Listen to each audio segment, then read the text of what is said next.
Good day and welcome.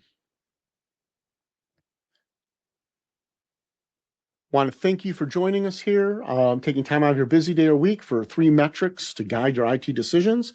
This is our January 2026 third Tuesday at 3 series event. I'm Alan Falcon, CEO of Cumulus Global, and I want to thank you for joining us. Before we dive into the session content here today, just a reminder that the audio is muted to avoid any background noise.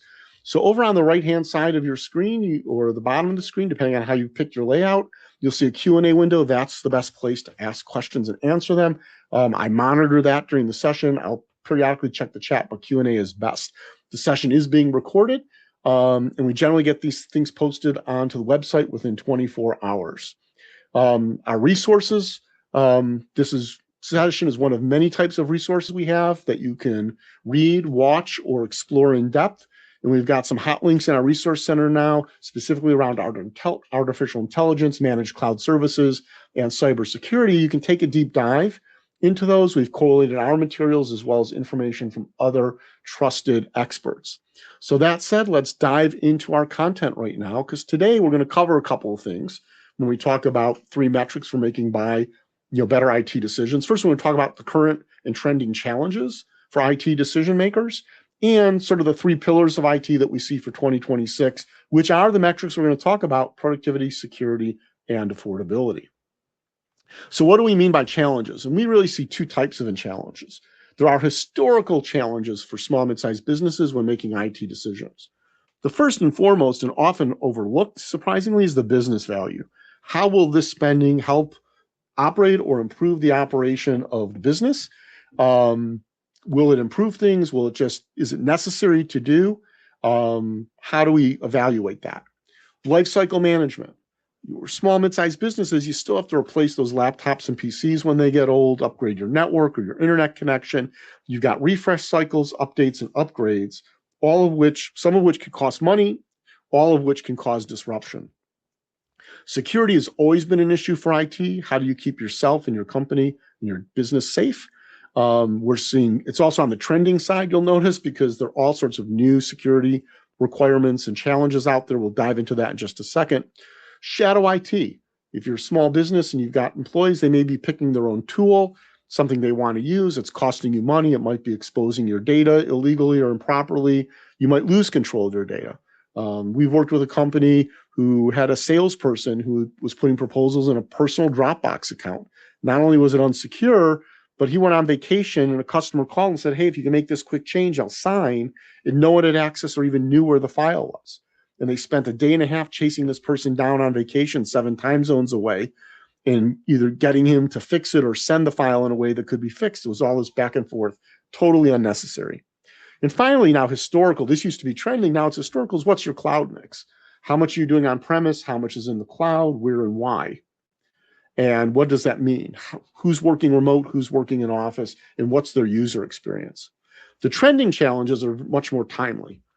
First, right now, probably the most timely is IT inflation. You might not be seeing it yet if you haven't gone out to buy a laptop or a PC, but right now there's systemic shortage of processors, graphic processing units, memory, the RAM in your computer, and disk drives, particularly the solid state disks that are going into laptops and most computers these days. Where's it going?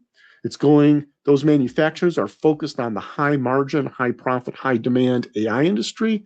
It's going in to build servers and systems for IA data centers. And in fact, we've got major suppliers of RAM, for example, who have sold 100% of their production capacity to companies building for AI data centers for the next 2 to 3 years. Meaning they're not, the amount of product available to go into the business and consumer markets is dwindling. Today, a solid state disk drive, depending on your make and model, can cost you anywhere from 2 to 4 times as much as it did just 6 months ago. The next trend, still artificial intelligence. It's out there. Some of us are wary, some of us are cautious, some of us are against it. Many, if not most of us, want to figure out how to use it securely, ethically, and morally, and properly in our business in a way that improves the way we work and how we service our customers and how we're able to grow our business. It's a hot topic. Those decisions can be complex. Security. It's not just about the rapidly advancing technology of cyber attacks and the need to defend against them. It's also the ability to respond and recover now, given regulatory requirements, contractual obligations, industry standards, and even the demands of your cyber insurance carrier. And a lot of that security now is being driven, concerns are being driven about AI. One, because AI can expose security holes and flaws in your infrastructure, but also because the cyber attackers are able to use AI to be more effective against you. And that really comes down to resilience. Back in the day, it was, oh, you need backup and recovery. Oh, then it was you need business continuity and disaster response or disaster recovery. So if something big happens, you know how quickly you can get your company back up and running minimally and then fully. Resilience is beyond that. It's, are you prepared to prevent attack? Can you protect your business? And when something does get through, because something will, not only how you will recover your data and your systems get running, but how you can do the other recovery steps you need to have.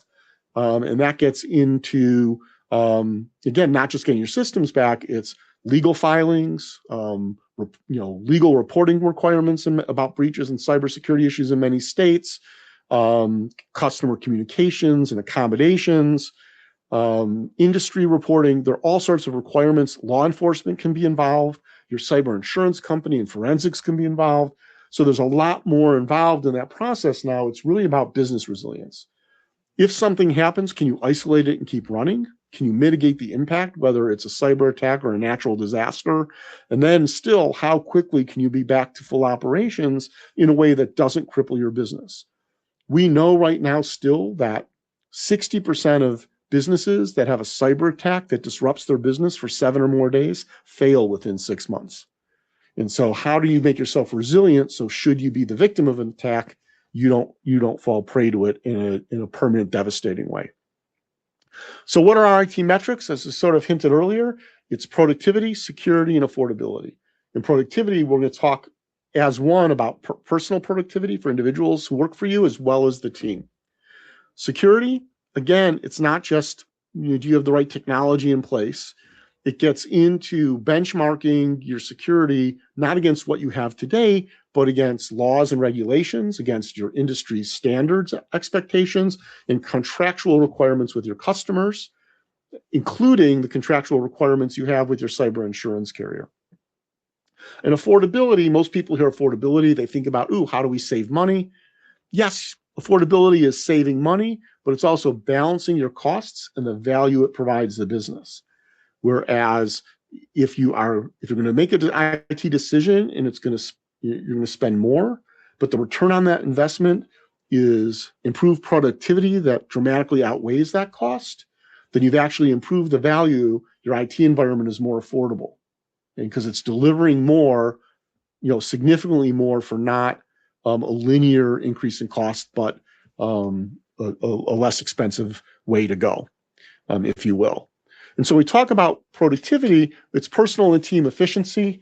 It's really a ratio. What are the results? What is your team able to produce, whether it's knowledge work or physical manufacturing? Productivity is what is the output, what are the results against time, effort, and resources. When we talk about time, it's really duration. How much time does it take to do something?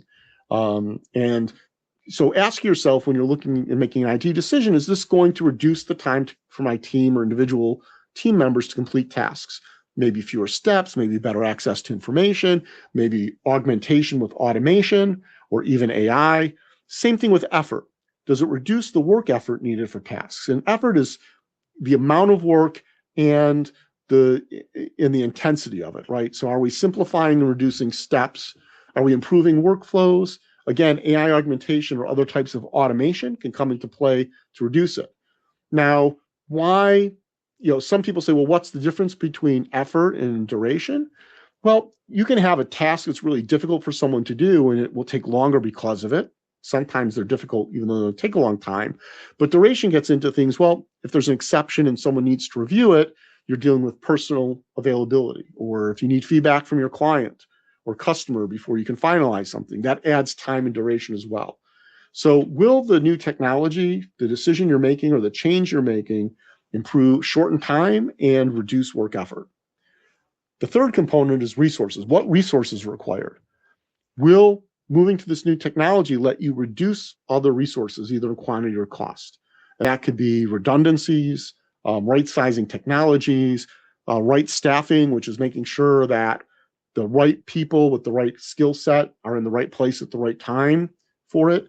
And oftentimes you can say, gee, we've got this good team, but if we had this technology, these folks over here would be better able to do their job. And it's more tuned to the way they work or their skill set, their education level, what have you. Is it going to reduce or automate approvals is another example, or avoid or mitigate exceptions. As an example, internally, we're in the middle of deploying a new system for developing our proposals that's going to automate things. So there'll be fewer times where a manager has to review what a salesperson has put together for a proposal. And there'll be fewer exceptions that will require research and decision-making that may involve other people. And so if we can avoid back and forth internally, if we can avoid some back and forth with our clients, not only will we reduce the amount of time it takes in hours or days to get a proposal to our prospective clients or upgrade proposals to our current clients, but it's less work for the sales team, it's less work for the managers and the people overseeing the sales team, and that provides that value. So that's taking a look at productivity. And when we think about productivity, we've used this slide before. Part of ensuring productivity is in making your decisions, you're staying within your one set of tools. Are you leveraging your productivity suite? Do you know what you have, and are you maximizing it? Or are you adding a product that's redundant? Does it fit within your IT appropriate use policy? Do your employees understand what that is? The big part about productivity is being extremely deliberate with application and tool selection. Understand how you expect productivity to improve. Make that assessment as part of the decision. Test it if you can. Don't just play around. If you can do a real proof of concept, that's great. Make your selection, deploy it, but do so with the education and training so that your team has a lower cost of change and can make the change easier. They understand why you're doing it, how it fits in, and how you expect it to improve their productivity, how you expect it to improve their ability to be successful in their roles. And if they understand that, they'll buy in and they'll make the effort to learn and take advantage of it. In parallel, can't ignore AI. AI adoption can really help productivity. It can absolutely crash it. We see companies who started to adopt AI, they got a tool in place, they told people to use it, figure it out how it can work, and people are struggling with it. They're spending time trying and retrying and experimenting. They don't really understand how it's going to help them. And so they're actually taking longer and putting in more effort to do tasks because they don't see how AI will help them. So we talk, the key element here is identifying use cases. Be specific. Hey, we're going to put in this tool to do X, Y, and Z as part of this process, and the results should be A, B, and C. So this is how it works, why we're using it, and how you're supposed to use it, and these are the results we're expecting. Take those use cases, pick the tools, make the decision, deploy it, assess the results, and refine. If it's not quite going as planned, understand why and guide your users. Maybe it's a user issue, maybe it's a configuration with the tool, or maybe it's the wrong tool. It's time to take a step back and rethink.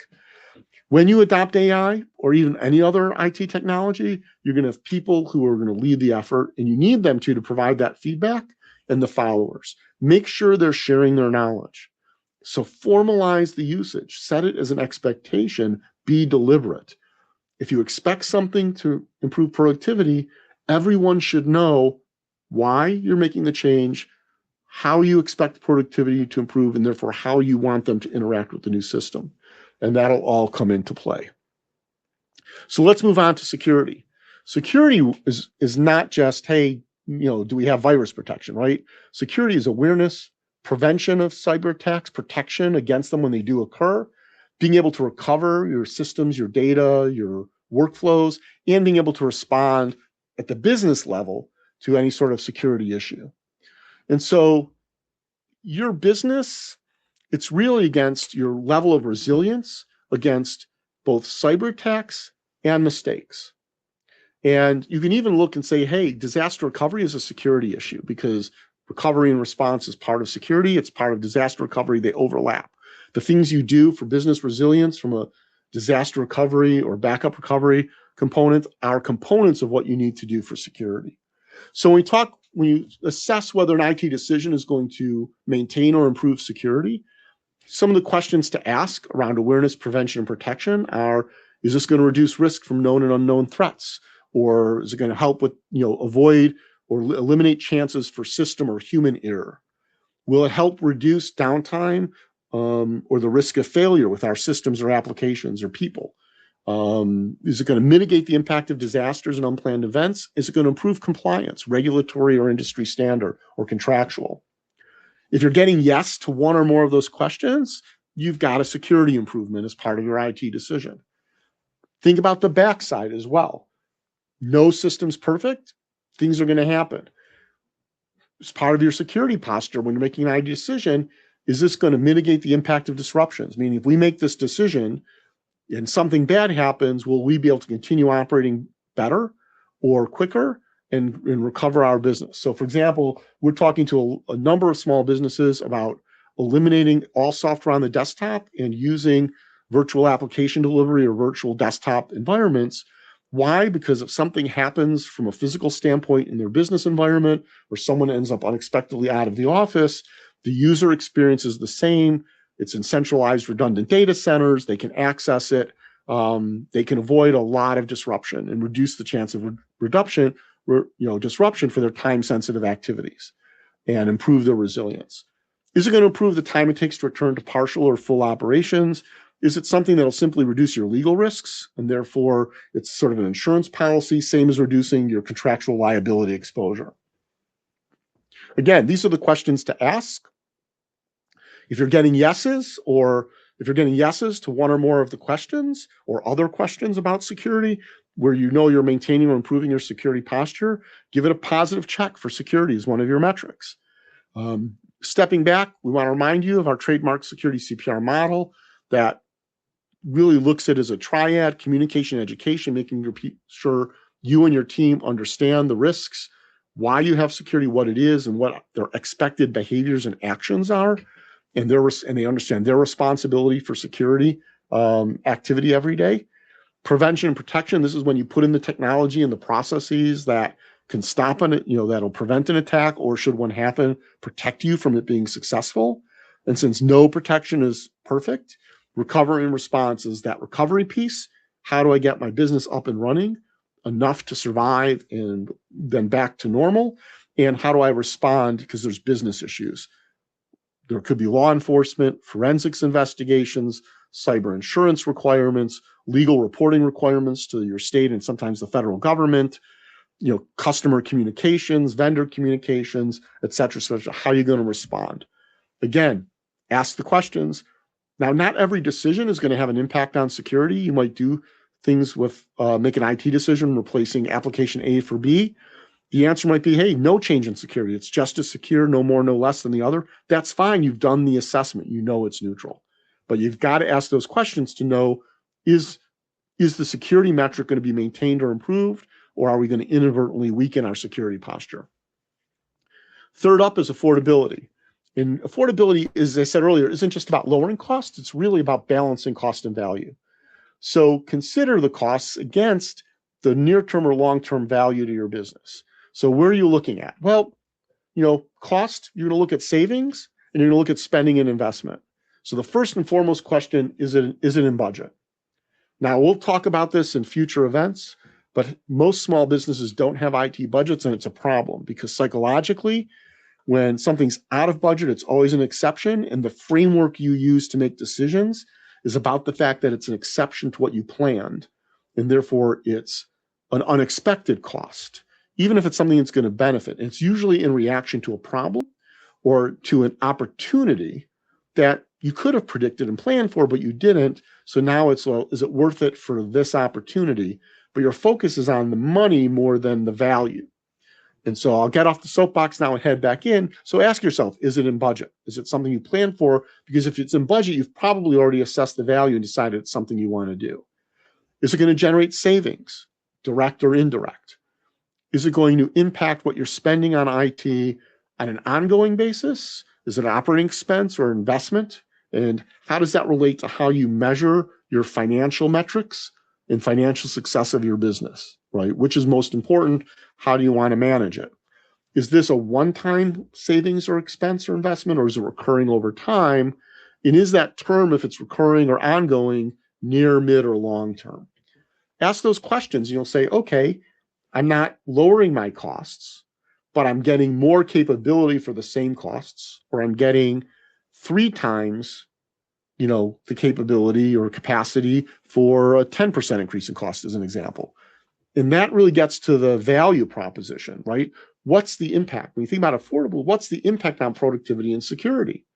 So yes, you might say, hey, if we make this change, our monthly cost per user per employee is going to go up $5 a month, but our risk, security risk, is going to go down, and people can be 7% or 10% or 15% more productive. It's a good value. It is, therefore it's affordable, right? It's not just the dollars out the door, it's the value return. So ask questions about what's the impact on business objectives related to marketing and sales, service, customer satisfaction, operations, logistics, whatever your line of business activities are for your business. And the intangibles. This needs to come in play as well. Is there a market or a marketing value? So for example, we have customers who come to us about implementing a technology because doing so won't really save them money, but the value it adds to their business, it'll differentiate them from their competition. Oh, yes, we do what they do, but we have this neat tool, right? So for example, a home remodeling company that has a free 3-dimensional rendering system, so people can they can create a 3D model rendering of what the room's going to look like after the remodel or the addition is put on, and let the customer, their client, move around furniture and change color schemes and all that fun stuff, versus one who doesn't have that. It's a differentiator. Will it impact customer satisfaction? Will it improve employee morale or an employee experience so you can improve retention and lower turnover? These are intangibles to many respects, but they do have an impact financially and success-wise on your business over time. And again, if you're able to say, hey, this is going to save us money, or the money we're going to spend is more than worth it, outweighs, is the money we're going to spend greatly outweighed by the value it's going to deliver to the company, near term, midterm, or long term, then you're getting a positive check mark for affordability. So when we look at affordability, as I mentioned earlier, and we'll cover it, we'll dive deep in a future session, budget, right? Because you'll understand your recurring costs, and you can optimize those, replacement schedules for, maintenance and upgrades and updates of equipment and services. Investments, this is where you're spending the money and you're doing the ROI analysis, saying, we want to make a conscious decision to do it. So for example, for AI, this year, do you know if you're going to add AI to your environment, have you researched and said, we're going to invest this many dollars in these tools and services, and we expect over this period of time, some period of time, whether it's near term, midterm, or long term, to reap these benefits for the company that make it worthwhile. If you have a budget, you're thinking that in advance, not on the fly. And obviously, you'll probably want to separate capital from expenditures for financial reporting purposes. And from all that, you can build an action plan and act against. If you have an IT budget, you've done the productivity, affordability, and security analysis as you built the budget, not in response to a crisis that you're addressing or an immediate need, and not in response to someone coming to you with an opportunity, saying, hey, our biggest competitor just did X, we should do X as well. Okay, now you're scrambling to figure that out. So the oversimplified matrix that some consultants would like to use is, how does your decision you think you're going to make or you're considering impact productivity, security, and affordability? And which ones are positive and which, if any, are negative, right? So clearly, if you've got two options and one helps all three and one doesn't, the one that helps all three is probably your best decision because you've taken into all those factors.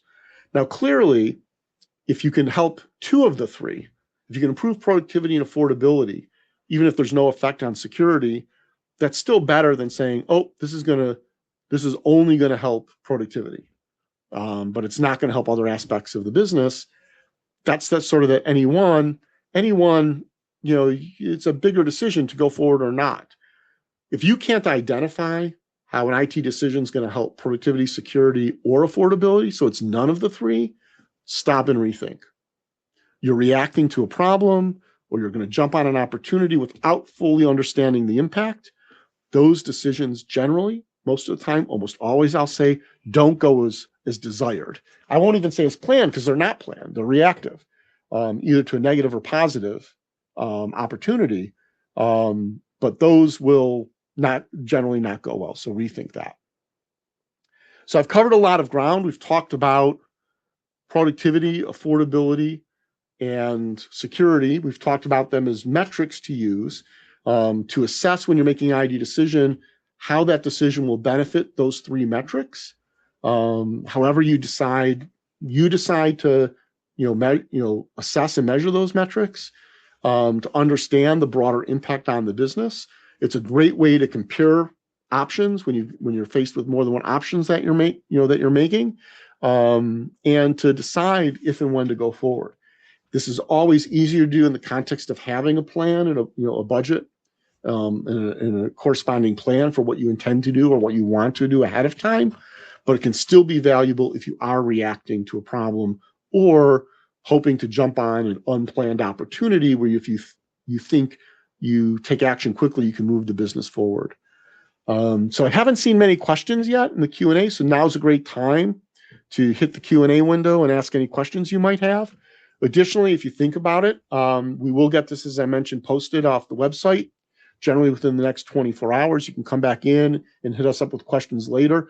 Feel free to send questions, or if you want to talk to someone about your IT leadership and planning and methods, and or even dive into our budget resources.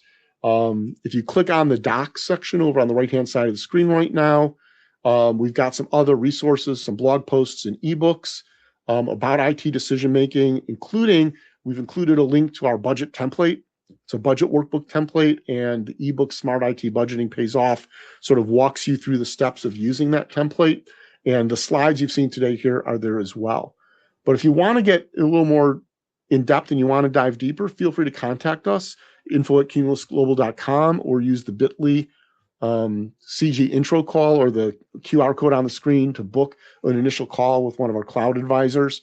It's no obligation. We're happy to have a chat, understand your issues, your concerns, priorities, talk about how we might be able to help, and you can decide to move forward or just take the advice and go on and handle things another way. Feel free to reach out to me directly. Best way is by email. I don't have an assistant, so if you send me an email, I can't get back to you quickly, I'll have someone on my team reach out. I'm not good about answering the phone when I'm busy, and I'm horrible about checking voicemails, so best to send me that email. On that note, still nothing in the QOA, so either I've bored you beyond recognition, or I've covered the info well, or you're thinking about it. I'll get back to this later with questions. In any case, whatever the case might be, I really do want to thank you for taking time out of your busy day, busy week, to join us here live or to be watching this on demand. Thank you very much, and have a great day.